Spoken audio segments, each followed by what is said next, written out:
Special delivery! Yeah!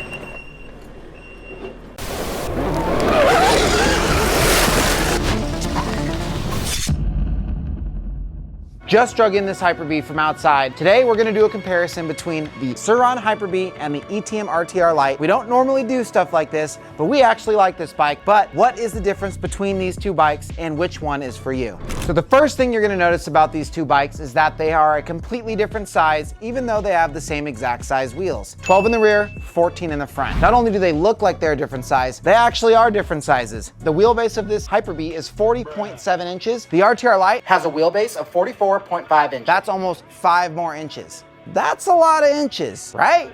These bikes have completely different frame designs. The Hyperbee has a wider and shorter frame design. You can feel it between your legs. It also has a much shorter seat, and that goes hand in hand with its seat height, which is a little over 1 inch shorter than the RTR Lite. This bike has a much more narrow feeling. The seat is much longer and has more room. That shows in the seat height because this one has a 29-inch seat height again, which makes it a little over 1 inch taller. When we look at the suspension on these two bikes, it becomes glaringly obvious that the ETM RTR Lite and the Hyperbee are designed for two completely different riders. Diameter of the suspension on the RTR Lite is significantly larger and stiffer. You can see it in both the front and rear. They are significantly larger, and when you ride it, you can feel that. The Hyperbee has a thinner front fork design and a smaller rear shock. However, they're both quality suspension setups with full adjustability. It's just that the Hyperbee is significantly softer compared to the RTR Lite. We will dig more into that when we go and ride these things. With size comes weight, and these things are totally different in the weight department. The Hyperbee, weighing in at only 86 pounds on our scale, makes it a featherweight. Awesome for kids, even though the frame design gives it a more front-loaded weight distribution compared to the ETM RTR, which weighs in at 126 pounds, which is significantly more, but you're gonna feel a lot more confident riding this, and the bike's gonna feel a lot more stout if you're a heavier rider. The RTR Lite also has a much more rear bias weight distribution, which is a traditional design in the motocross world. Now let's talk about the fun stuff, the electrical specification. Both bikes have 5 kilowatt, while the ETM RTR is achieving that with a 60 volt battery. The Hyperbee is achieving that with a 50 volt battery. All this means is that the RTR Lite ultimately has a higher top speed. This bike will go over 45 miles per hour, and this bike is limited to only 37 miles per hour. This is a significant difference, and that has a lot to do with the voltage of the battery and the controller and its tuning. And even though these batteries have completely different voltages, they have a very similar kilowatt hour rating, which means they have an overall similar size battery. Surron states that the Hyperbee will go 31 miles on a charge. I call BS. All manufacturers seem to do this in our space, and we're not buying it. The ETM RTR we know will go 20 plus miles, and that means the Hyperbee is also gonna go 20 plus miles, as they have the same capacity of battery. ENC is always open and transparent about range numbers and power numbers. Unlike other brands who want to give the best case scenario, we don't do best case scenario here. We do worst case scenario, because that's where we do our R&D, is on the worst case scenario. 20 miles is a realistic range number for both of these bikes. And with all that being said, the last thing left to know is how much do these things cost? The RTR Lite comes in at only $21.99, while the Hyperbee comes in at $32.99. The Hyperbee is a very nice bike, and it is good for kids. However, I don't think dad's gonna jump on this because the suspension is gonna be on the bump stops, so this is strictly for kids. While the RTR Lite will save you $1,100 and the whole family can ride it. This is something that not only your kid can enjoy, but dad can enjoy too, because it's built for everybody. Hyperbee recap: 87 pounds, 40.7 inches on the wheelbase, 27.8 inches on the seat height, 5 kilowatts of output, 50 volts, 1.2 kilowatt hours of capacity, around 35 miles an hour, and $32.99 on the price point.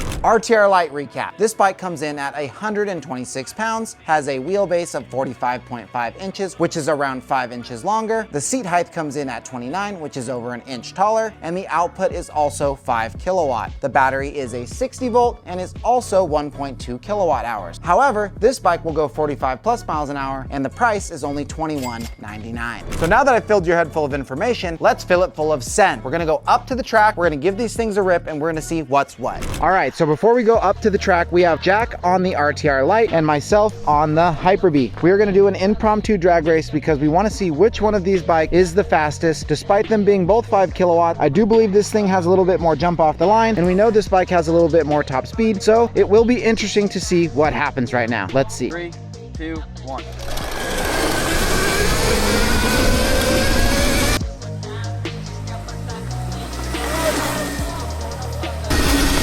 so close. 5 kilowatts is 5 kilowatts, baby. Go, baby, go! Jack's pulling away. Okay, that was like neck and neck, dude. So I guess it goes to show that 5 kilowatts is 5 kilowatts. They are so close, it's almost hard to tell which one is faster. I think because we're going uphill, it was kind of like limiting how far this one could pull away. This thing's definitely fast. Like a tiny bit. A tiny bit. You got the torque, but this thing's got the speed. We were only going like 30 something, but we're going uphill, so we don't have like a good road to like get the full maximum speed. But if it was longer, I think that one would have kept going. There you go. They're about the same, except this one's gonna go faster if we had a little bit more road.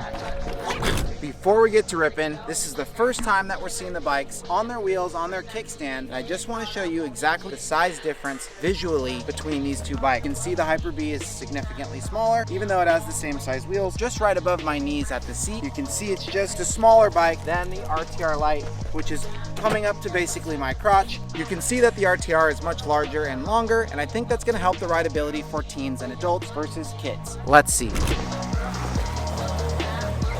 Oh my gosh. Oh my god, it's really small. Oh my god. Hit the bump stop just from that like smooth landing. Oh god, I'm goofy. It's really hard to ride. I will say that if you were a kid, the suspension valving seems quite good. It's really like plush. Oh! The bike feels a little bit squirmish, like squiggly, like flexy.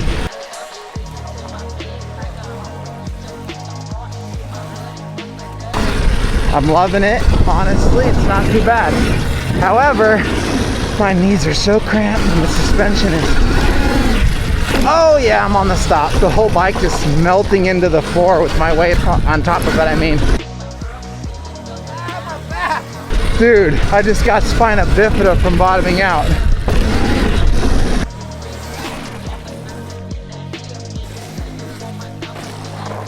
It's so small. I feel like I'm ride like on a teacup or a bowling ball. It looks like you're like scrambling for it right there. Suspension, pretty dang decent if you were a kid. It's got really good valving, but for my weight, it's just riding on the stops the whole time. Feeling really squishy in the corner. Bike smashing down all the way through the stroke as I'm cornering. I have no leg room. As much as it is a good bike for kids, right now for me, I'm feeling very cramped. I can see the potential in it, but not for an adult or a teenage rider. So let's go try out the RTR Lite, which is more geared for teens and adults, supposedly, and put that theory to the test.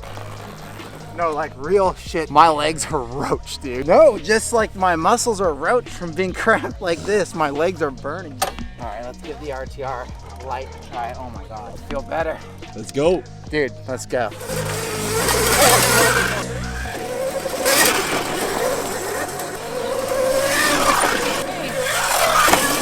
So much more comfortable in the rider's box on this bike. Throwing a little one footer out. Oh yeah.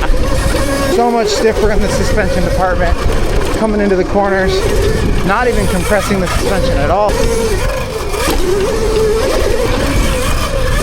So much more comfortable. I will say, torque off the line, a little bit more mellow on this bike, and the pull is a little bit more linear.